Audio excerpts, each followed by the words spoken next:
Pulsar Hand Nebula mapped through collaborative X-ray and radio observations. Here's a statement that might surprise many. A stunning view of a pulsar and its surrounding nebula has been created by blending data from both X-ray and radio telescopes. But here's where it gets controversial.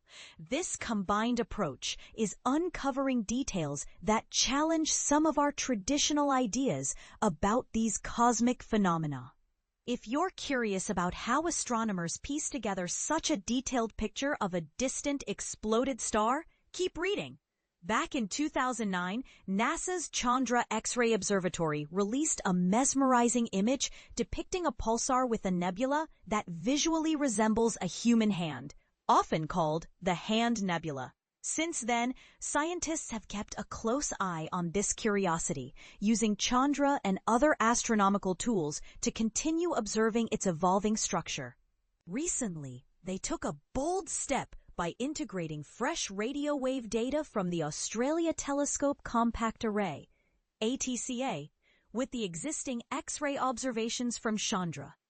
This fusion offers a new perspective and a deeper understanding of the unique shape and properties of this remnant.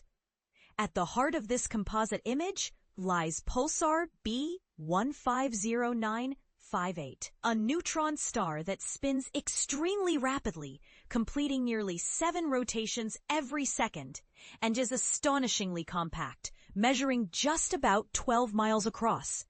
This tiny stellar remnant fuels a massive nebula called MSH 1552, which extends over 150 light-years, a distance that equals hundreds of trillions of miles. The nebula's appearance in X-ray images closely resembles a human hand, with a broad palm and fingers extending outward, all formed by energetic particles emanating from the pulsar. This pulsar was born when a massive star exhausted its fuel, leading to a collapse under its own gravity. The intense explosion, known as a supernova, then expelled the star's outer layers into space. The collapsing core left behind turned into the pulsar. Its rapid spin and immensely strong magnetic field, about 15 trillion times stronger than Earth's, make B1509-58 a powerhouse of electromagnetic activity. These forces drive streams of energetic particles, especially electrons, outward in a wind that interacts with the surrounding material, sculpting the nebula's intricate structure. In the new composite imagery, radio waves captured by ATCA are shown in red, while the X-ray data from Chandra is depicted in shades of blue, orange, and yellow. An optical image of hydrogen gas appears in a golden hue.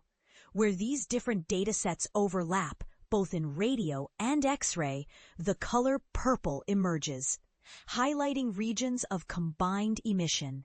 Additionally, the optical layer reveals stars scattered across the scene, along with fragments of debris from the supernova, specifically a feature called RCW89. A labeled version of this image clarifies the main features and their spatial relationships.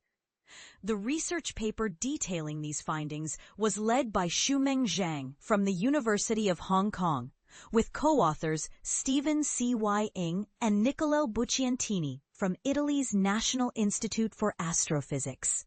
The publication, available in the Astrophysical Journal, discusses how the new radio data exposes complex filamentary structures aligned with the magnetic field lines, visualized as small straight lines when you hover over the image.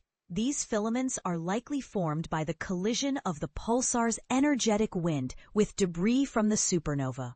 By comparing the combined radio and X-ray data, scientists have identified notable differences.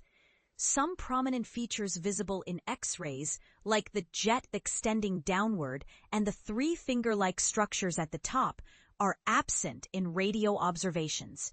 This mismatch indicates that highly energetic particles are escaping from a shock wave near the pulsar, similar to the sonic boom of a supersonic aircraft, and traveling along magnetic field lines to form the fingers. The radio images also reveal that RCW89's structure deviates from what we usually observe in younger supernova remnants. Instead of a uniform glow, much of the radio emission appears patchy, closely aligning with the clumps seen in X-ray and optical images. Moreover, this emission extends far beyond the regions seen in X-ray, supporting the idea that RCW89 is colliding with a nearby dense cloud of hydrogen gas. However, some observations still puzzle scientists. One particularly strange feature is a sharply defined boundary of X-ray emission in the upper right, believed to mark the supernova's blast wave. Typically, such blast waves emit strongly in radio waves, especially in young remnants like RCW89. The absence of radio signals at this boundary raises questions. Why does the X-ray front not coincide with radio emissions here? What does this tell us about the physical conditions in this region? MSH 1552 and RCW89 are especially intriguing because they exhibit features that are not common in other young supernova remnants. Yet many questions remain, particularly regarding how these complex structures form and evolve over time. Continued research is necessary to unravel the dynamic interactions between the pulsar's wind and the supernova debris. A cosmic puzzle still very much in progress. In summary, these combined observations open new doors to understanding the life cycle of such stellar. Do you think these differences in emission properties could point to underestimated processes in supernova physics? Or might they be clues to entirely new mechanisms? Share your thoughts. No answer is too controversial here.